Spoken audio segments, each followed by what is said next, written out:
Okay, so we're about to begin. I see a few more people entering. Welcome to the National Archives Know Your Records program. My name is Andrea Bassing-Matney, and we're so pleased that you're here. For those of you who have joined us on site in Washington, D.C., we're broadcasting from this building. However, our presenter, Susan Karren, is actually in Seattle, Washington. So before we begin, for those of you who didn't hear before, if you're here on site, we will take your questions at the end of the program. If you'll make your way to one of the microphones in the aisles, that would be helpful. That way the presenter can hear you. For those of you who are watching on this YouTube channel, welcome. If you're watching live, we will also take your questions. You'll first need to log into this chat on this YouTube webpage and type your questions in, and we will ask the presenter your questions for you. Also on this webpage, you can download the presentation slides. It's a hyperlink under the video screen, and you'll also see a hyperlink to live captioning. So for today's program, it is entitled, Oh, the Stories They Tell, Chinese Exclusion Act Case Files at the National Archives. Susan Karren will discuss Chinese Exclusion Act records in recognition of the Act's 135th anniversary. Susan Karren is the director of the National Archives at Seattle. She has been with the National Archives for 30 years, 27 of them in Seattle. The other years were spent in Washington, D.C. and Chicago. Susan received her MA in History from Brigham Young University. Ladies and gentlemen, please join me in welcoming our presenter, Susan Karren.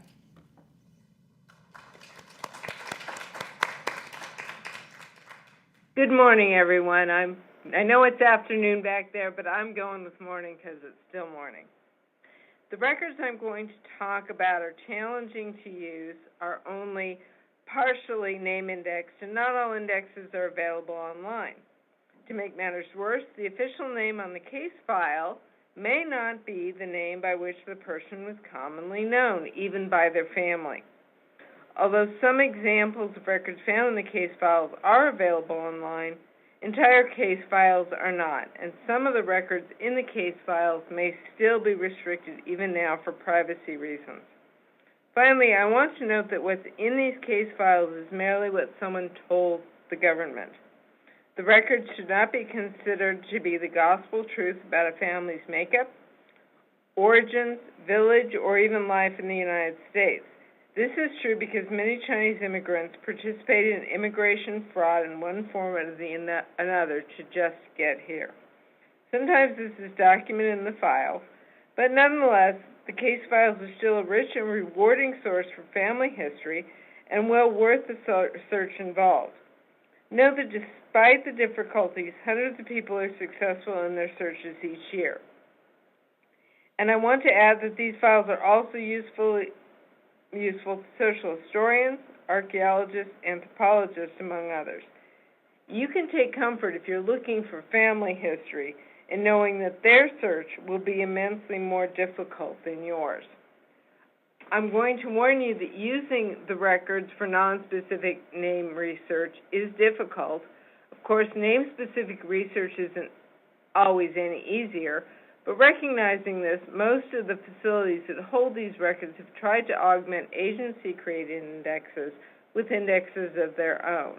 And it was using just such an index that I found the examples that I'm going to share with you today.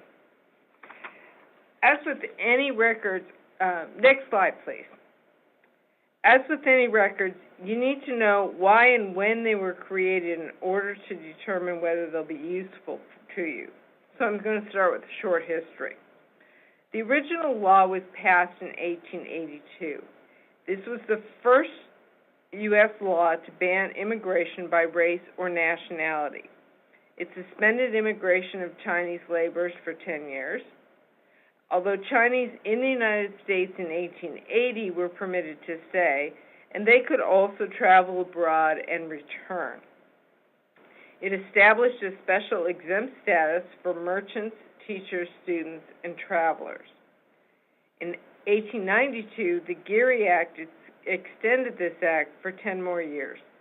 The law required all Chinese residents of the United States to carry a residence permit, sort of an internal passport.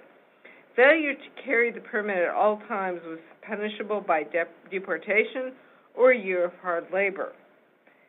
This law was then renewed every 10 years until 1943. From 1882 until the 1900s, exclusion was enforced by customs, with an enforcement in the 1890s shared by Customs and the newly created Bureau of Immigration, later INS. Customs did not keep case files, and the few customs records that survive here in Seattle are merely name lists with no further identifying information, not even the village from which the person came. Workers who came to the United States to build the railroads in the 1860s and 70s arrived too early to show up in these or later INS records unless they had a fairly long life and they left and returned to the United States after exclusion started. INS was responsible for the tracking that resulted in the case files that we have.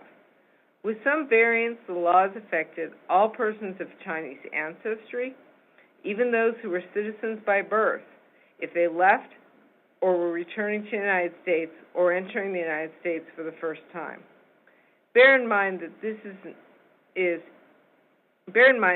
is not just actual Chinese ancestry for anyone who was legally considered to be Chinese by the INS.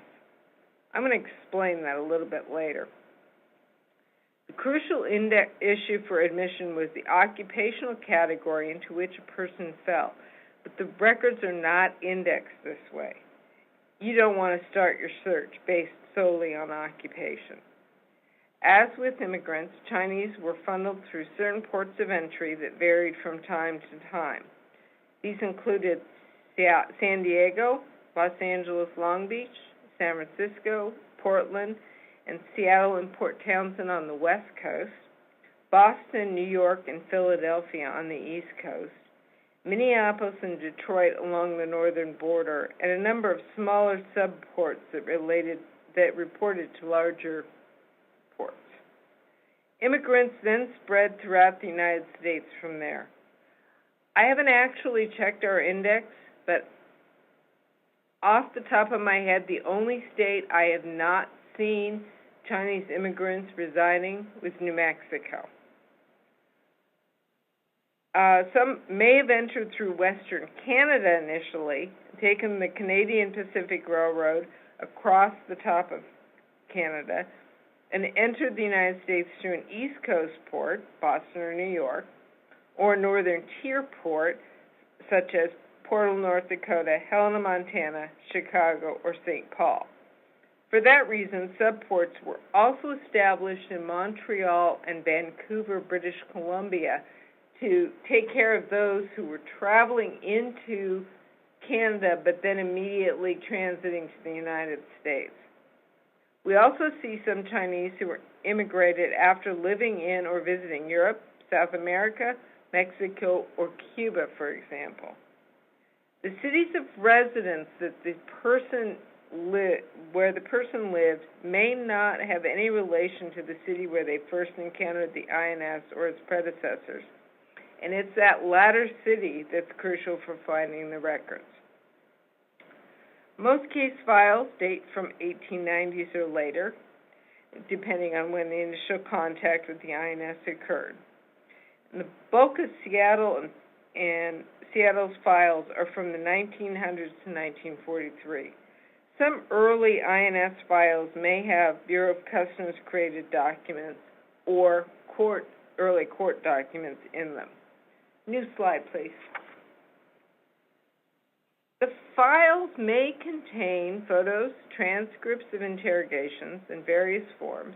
And in addition, some early INS files, as I mentioned, may have Bureau of Customs created documents in them as well. Court affidavits dating from the 1880s and the 1890s. Each district arranged their own records. Arrangement may have been based on how busy they were, by the types of cases they were seeing, and sometimes even by personal preference of the clerks. This all makes it a little more challenging.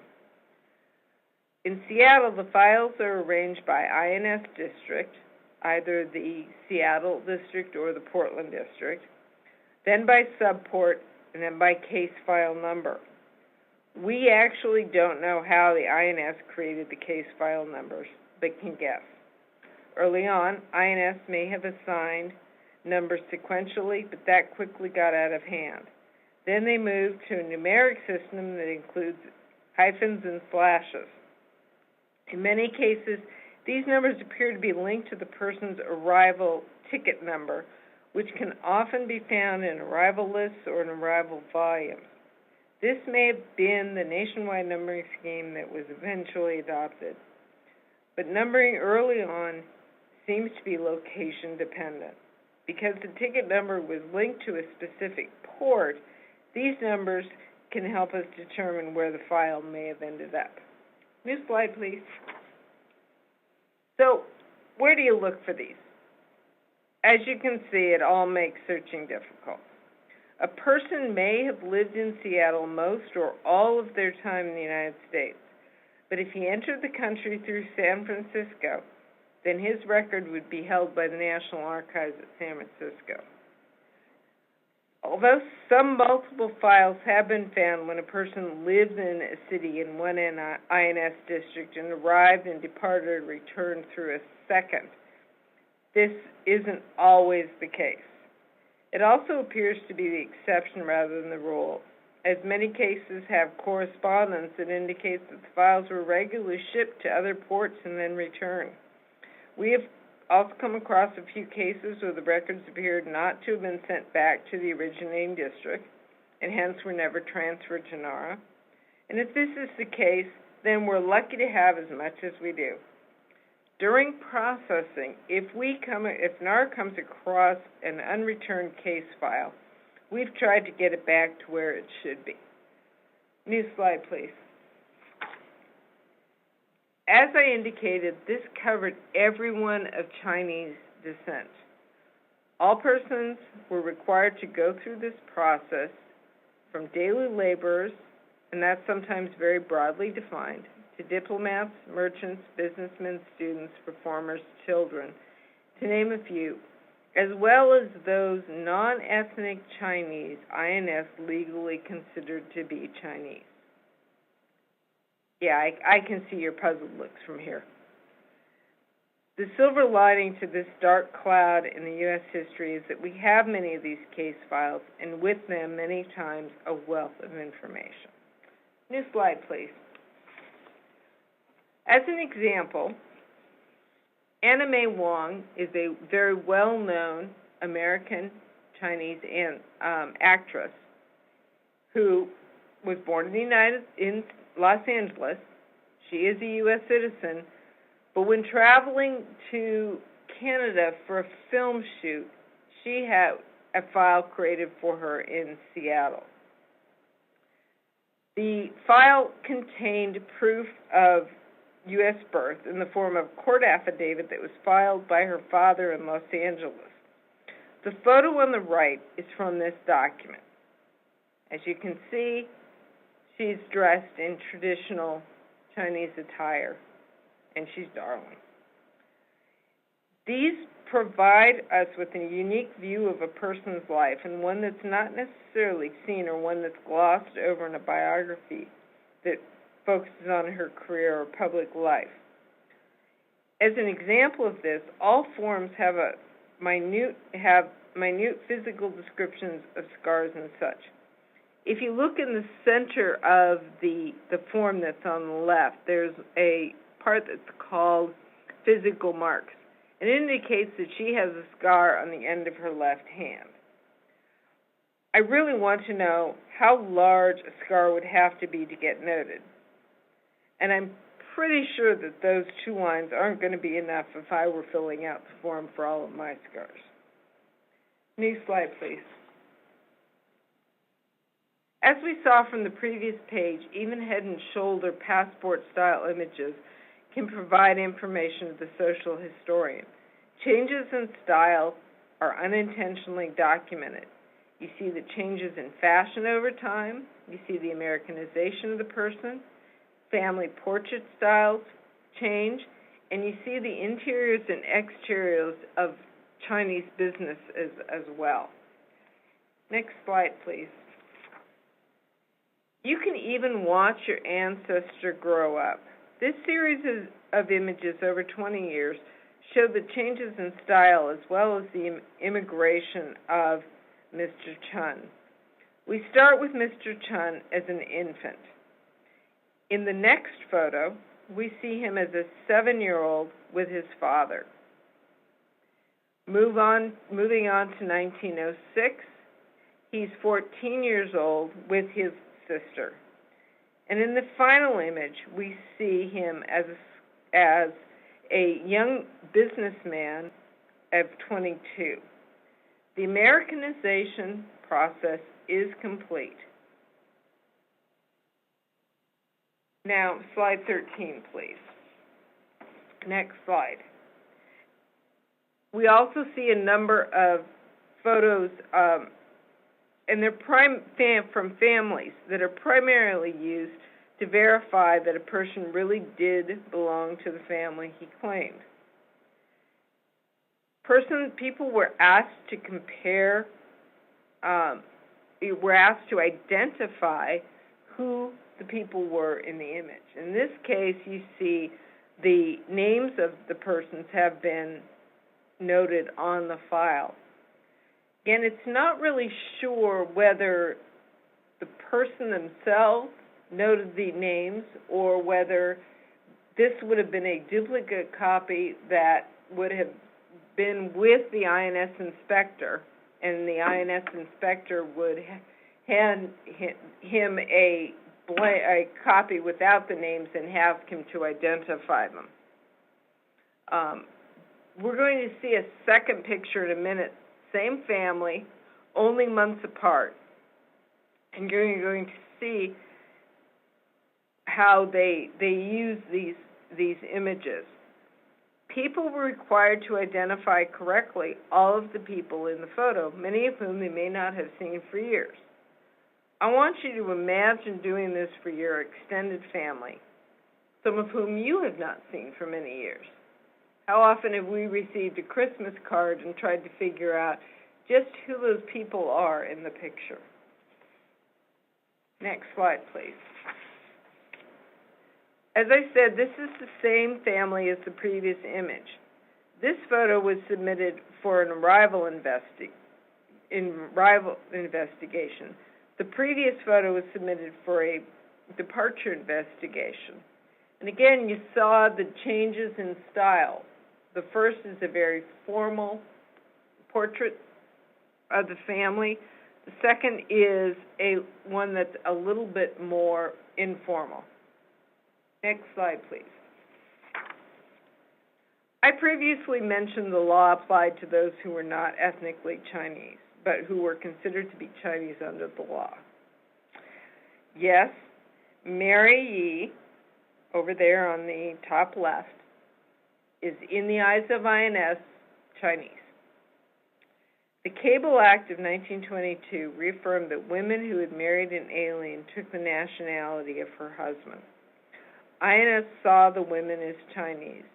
In fact, I believe the law applied to men as well, but you don't really see it rigorously applied. And I have never seen a case file where a Caucasian man is considered to be Chinese because he married a Chinese woman. As a result, we do see some mixed families, and we have at least a half a dozen that we've identified here in Seattle. We're going to see later, INS inspectors don't really understand this law either, so don't feel bad if you do.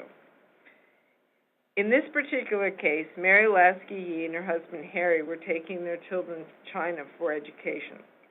Because the children were returning at different times, each also has their own case file.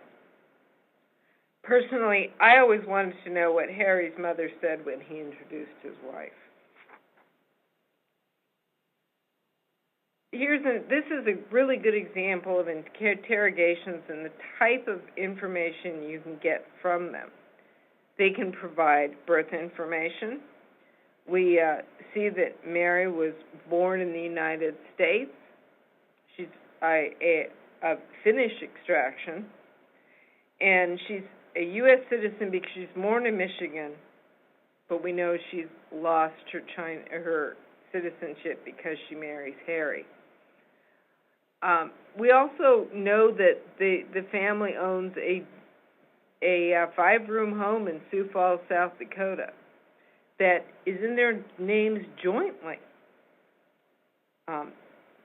They paid $2,500 for it, and then they put another $2,000 in for improvements. Again, information about the family that's just invaluable. Additional types of, next slide please. Additional types of forms. This particular form is a note summarizing Mary Yee's history.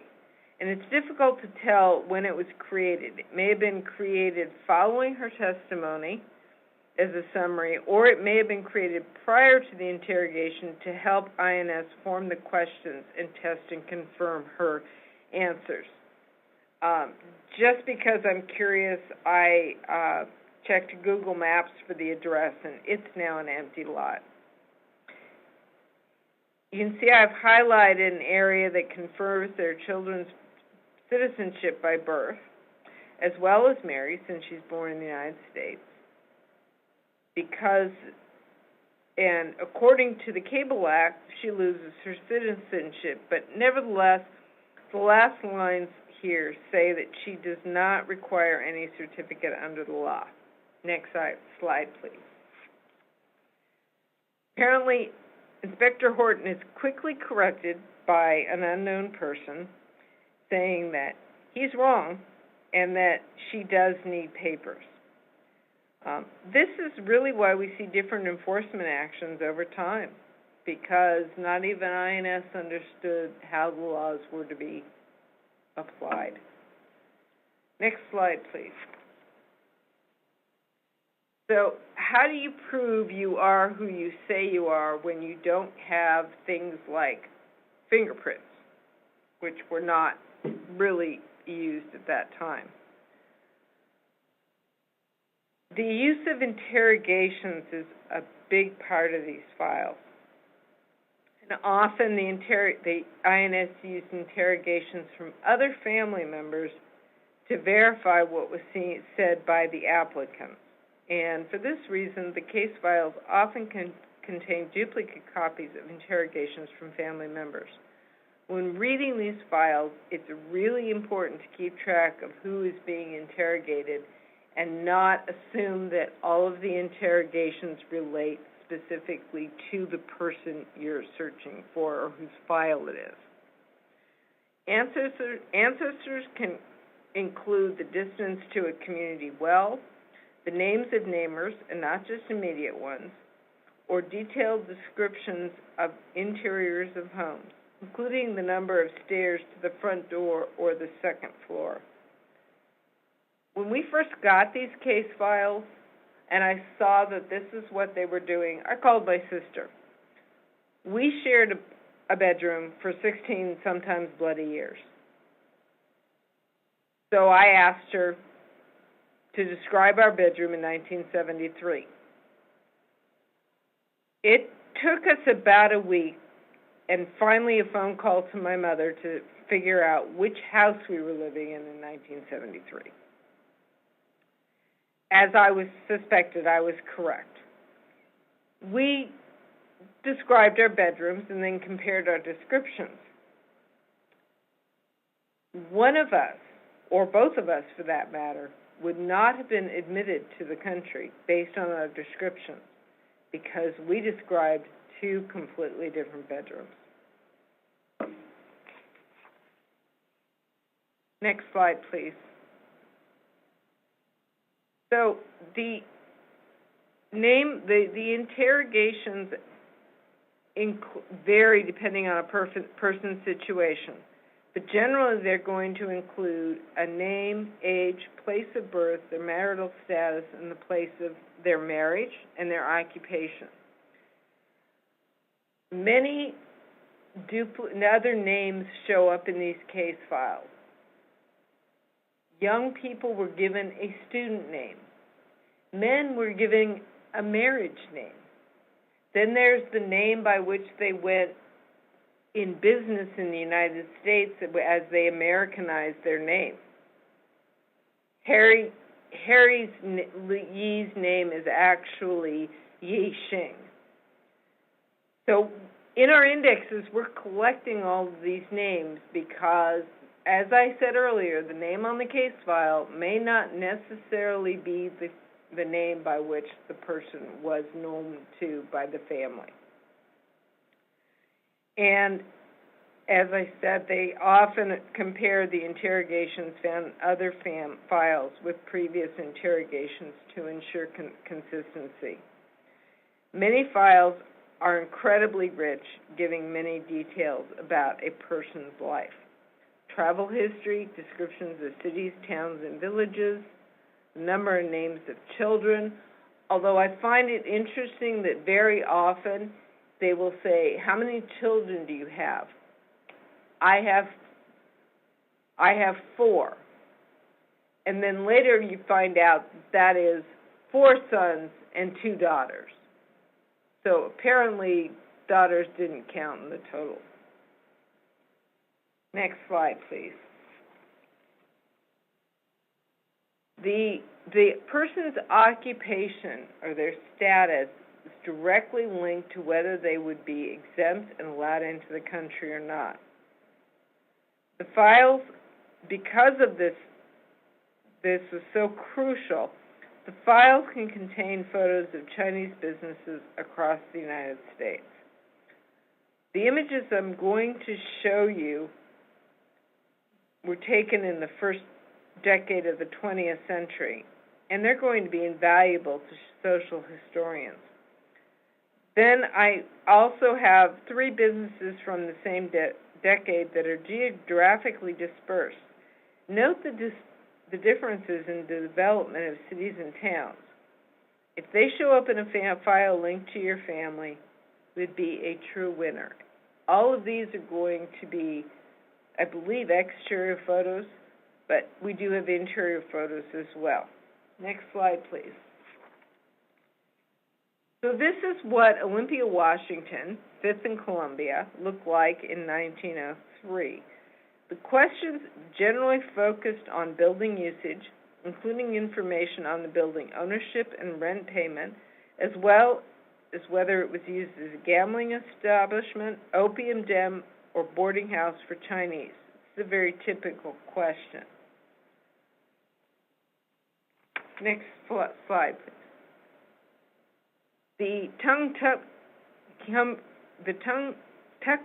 Company in Seattle, Washington in 1905, the question was whether this was a gambling establishment. Gambling seems to be a big issue in these interrogations, as does building usage as an opium den or a boarding house. An unscientific survey of files, based primarily on those I've looked at briefly, leads me to think that more Chinese were not admitted because they owned or operated a laundry establishment than because of owning or operating a gambling den. And we can see these are interiors of the building, and you'll note that up at the very top shelf on the left photo, there are packages that are wrapped up. I've never seen what was inside these packages, but in many cases, this is a good indication that there was a laundry establishment. Next slide, please. This is an image from Austin, Texas. Google Maps shows us this location is now a Bank of America, but in 1904, it was a chop suey house. Next slide, please. Also from the Seattle files, the Lee Bing business in Mount Holyoke, Massachusetts. And again, the issue is whether a person is a laborer or a merchant. And you see that you have bundles in the lower photo that could possibly be construed to be laundry, which would be a very big no-no. I suspect that the inspectors went in and took photos without warning the businessmen ahead of time. Next slide, please. From St. Louis, Missouri, we have the Lace House Dry Goods Company, and this is from the file of Lu Hua Ho, who is the partner shown the second from the left. From the variety of places I just showed you, the Seattle case files show businesses from across the United States. The Seattle files were also used for a history of Chinese in Deadwood, South Dakota.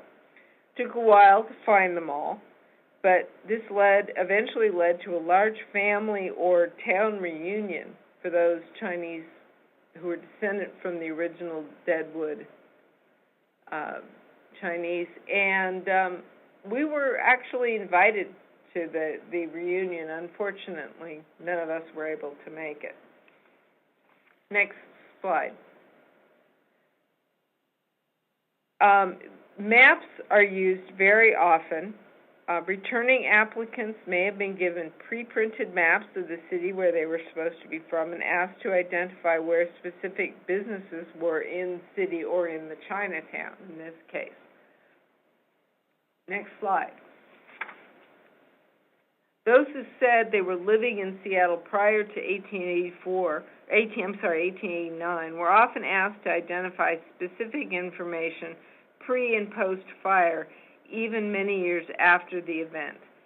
It was not clear from this map whether it was used to verify one that was drawn by an applicant or whether it was a typed transcript of one that was drawn by an applicant. I suspect it may have been the latter. But from an urban historian, it's a gold mine of information. This particular map actually confirmed to a historian of urban Seattle that the streets had been moved, and what we now know as Yesler was formerly Mill Street. Next slide.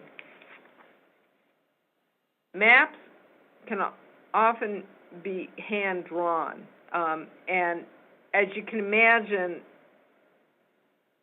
that may be why the typed transcript was created in the previous one. This is actually a village map.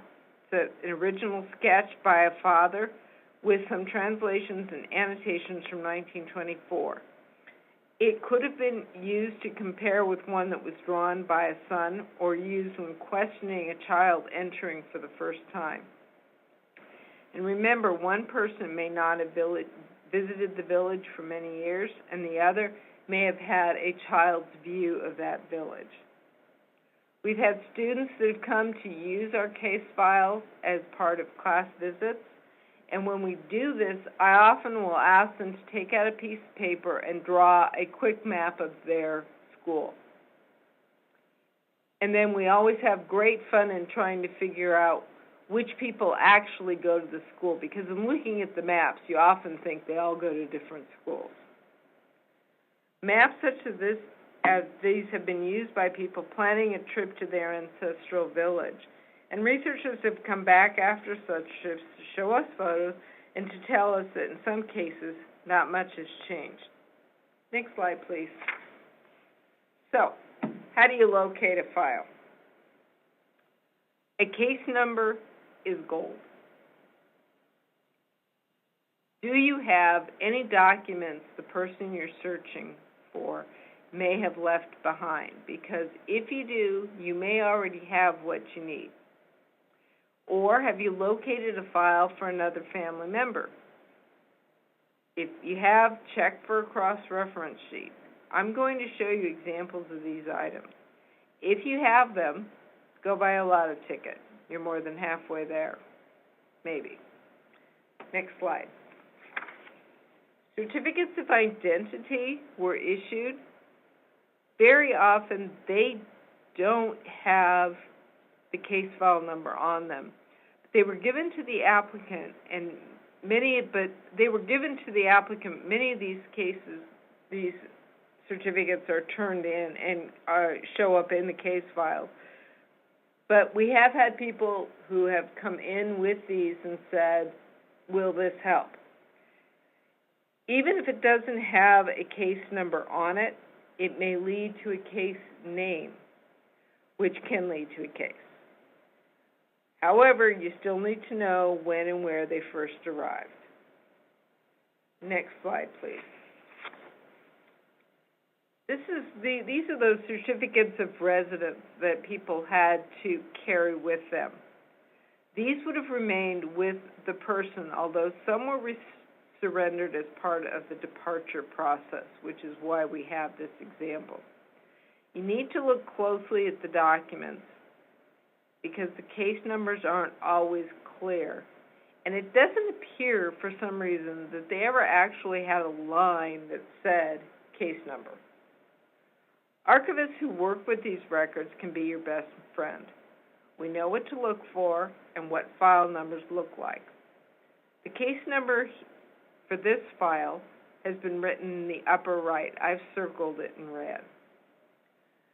As mentioned, early case file numbers are not always clearly a case file number, but later numbers often match the ticket number, which appears to have been issued specifically by port.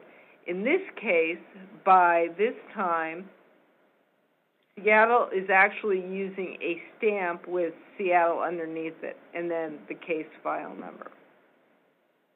Next slide. Permits to re-enter were issued to a person after they had gone through the departure process. Re-entry permits should have been turned in when the person returned, but these are a good example of how a case file gets noted. You can see down below the blue permit is again one of those that has the stamp and the number. However, the gentleman's permit at the top just has the number, the case file number scribbled in and put onto it that way. The more formal notations, or the later the document, the more formal the notations seem to get. But I still have yet to see one of these documents that actually has a specific place where you're supposed to write a case file number. And finally, cross-reference sheets. This is a particularly unusual one. Most cross-reference sheets aren't this extensive, nor do they have as many women listed as this one does. Most are more like the bottom sheet that has just a few listed in them. They can be highly useful for locating groups of families or a specific individual for whom we can't find a case number. These particular case files are all Seattle numbers, except for those that start with the DS. We would have to look to see if we actually have the file.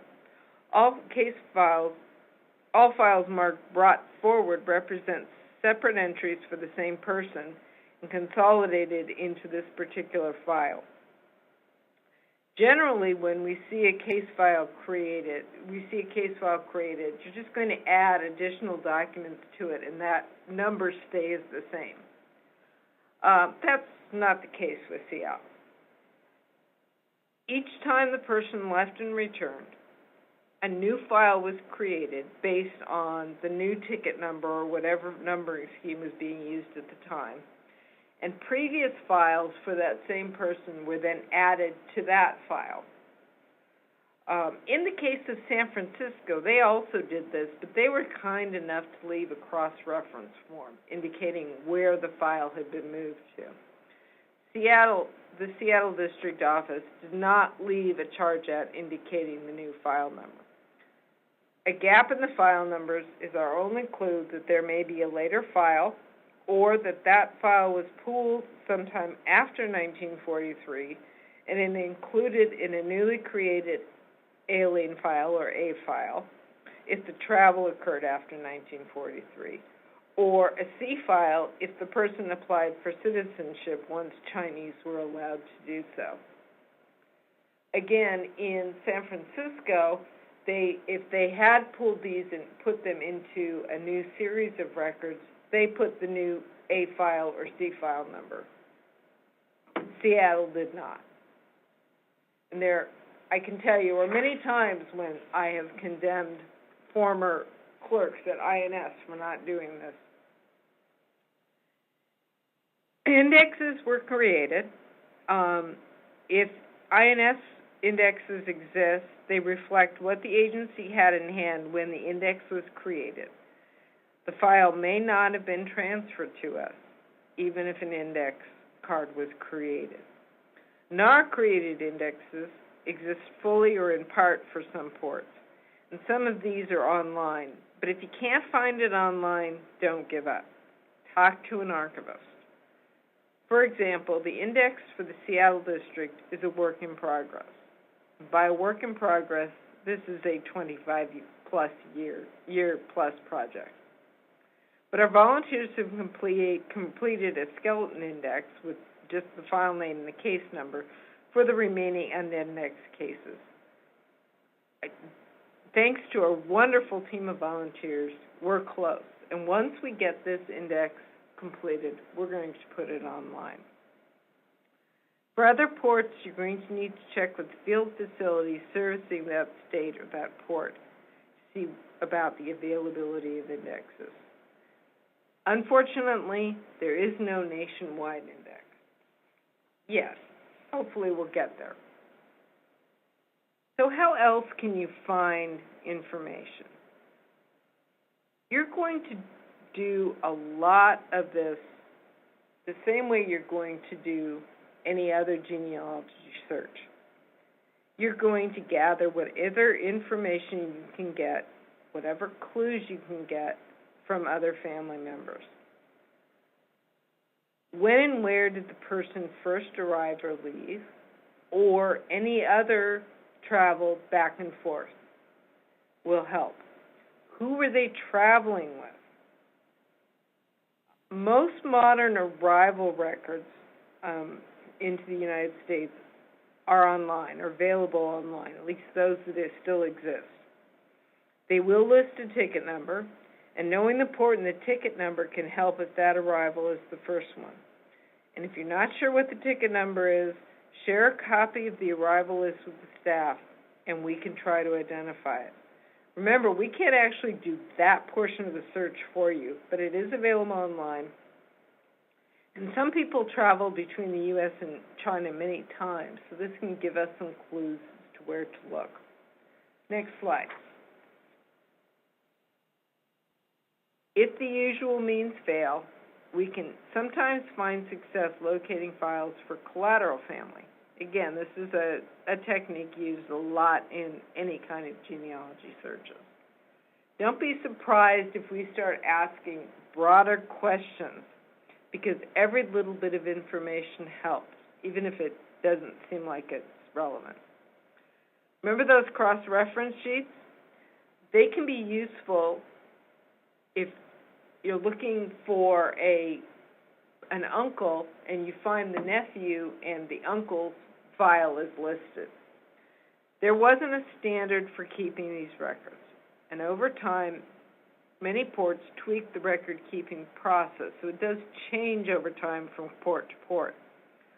What works for one port's records may not work for another, but just because it doesn't work in one place doesn't mean the process should be ignored altogether.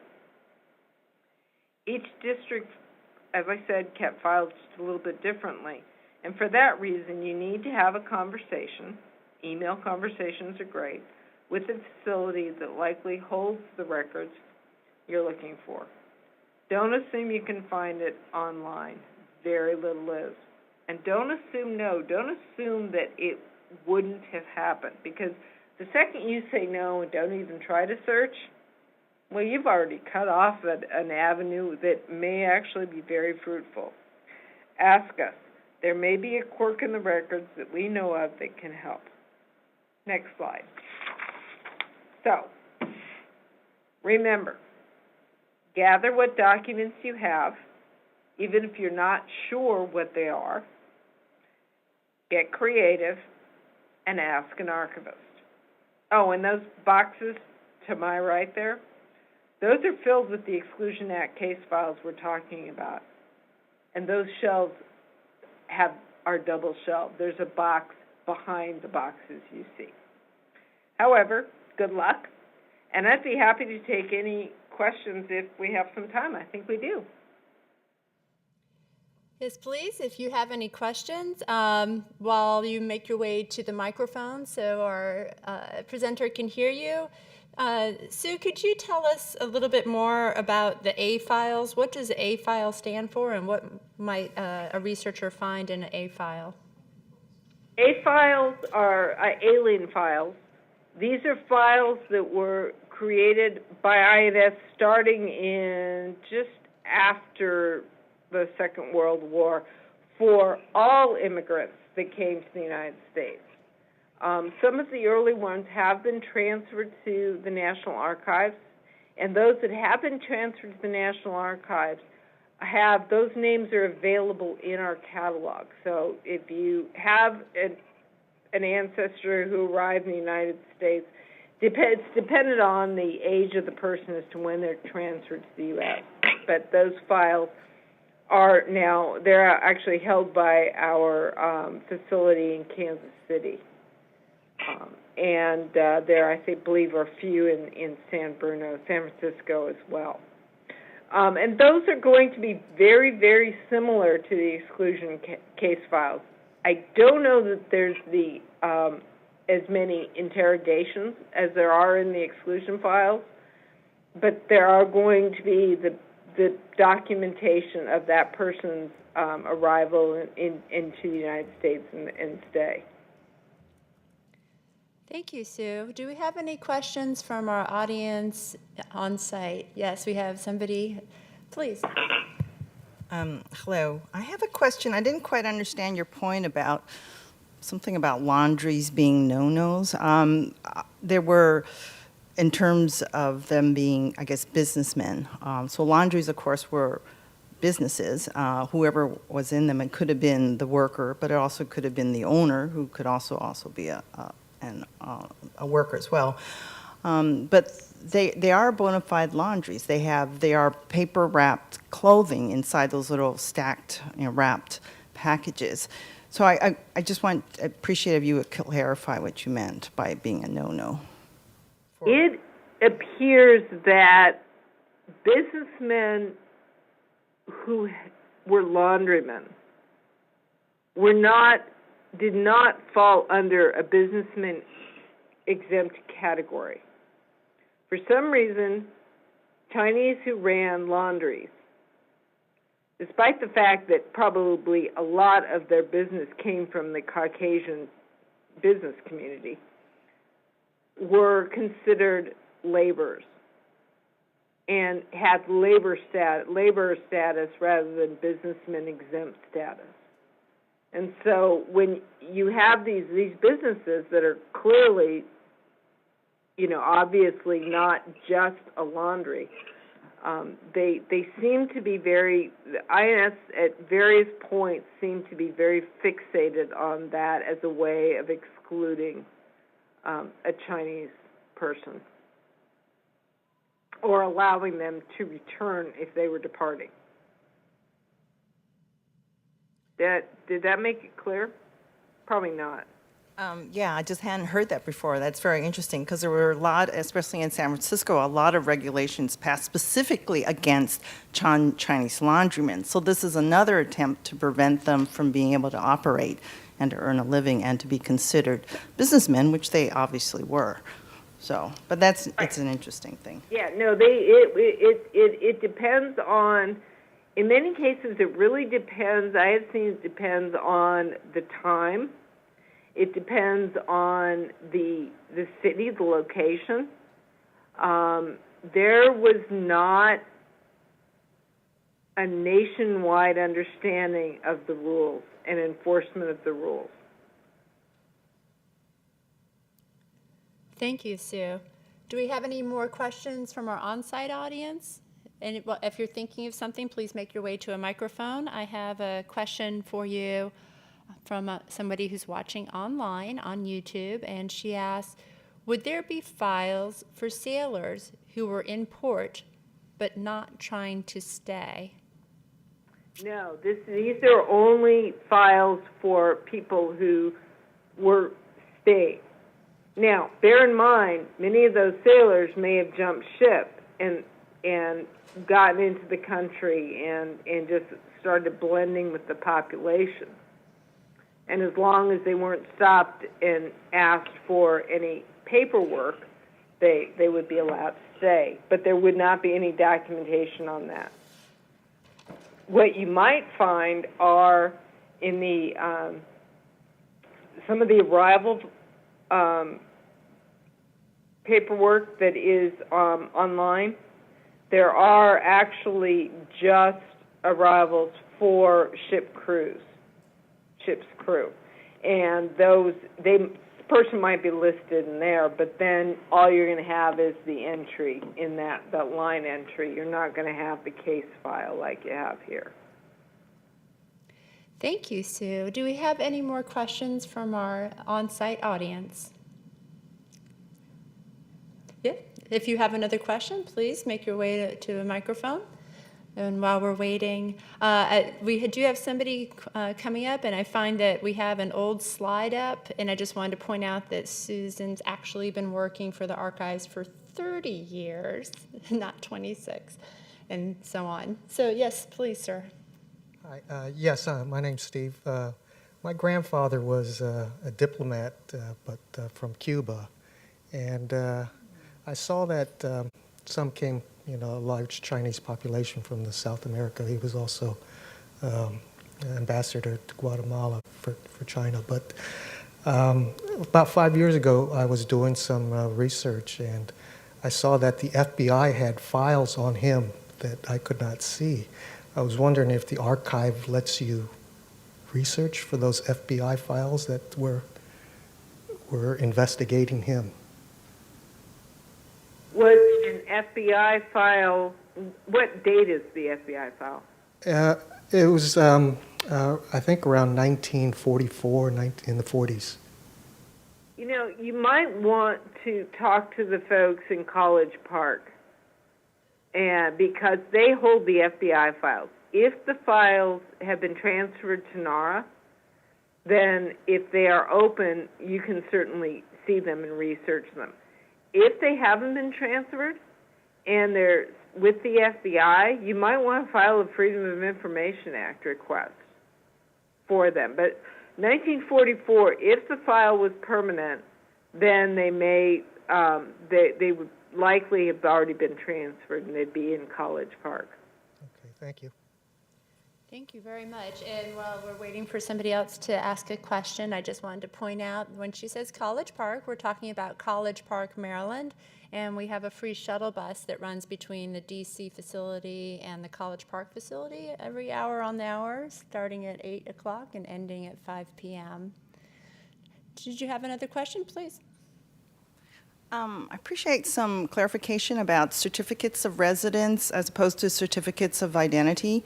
I understand the 1892 Geary Act required certificates of residence, and at some point I guess it changed to certificates of identity. But then also in 1924 with that Immigration Act, it expanded exclusion to all Asians. So were they also required to carry either certificates of residence or certificates of identity? I don't know the answer to that. What I do know is that our Exclusion Act case files are only Chinese. Okay. We don't have them for any other Asian population. San Cisco appears to have a few that are non-Chinese Asians, but I honestly don't know how it was enforced for other Asian populations. Fair enough. I think that satisfied our questioner. At this point, I think we'll end our presentation. I want to thank Susan Karren so much for coming in and broadcasting from all the way from Seattle, Washington. And please know that this presentation video recording will remain on YouTube, and you can download her presentation slides from there. Thank you so much for joining us. Thank you so much, Sue, for doing this presentation for us. My pleasure. I love these files. They're great.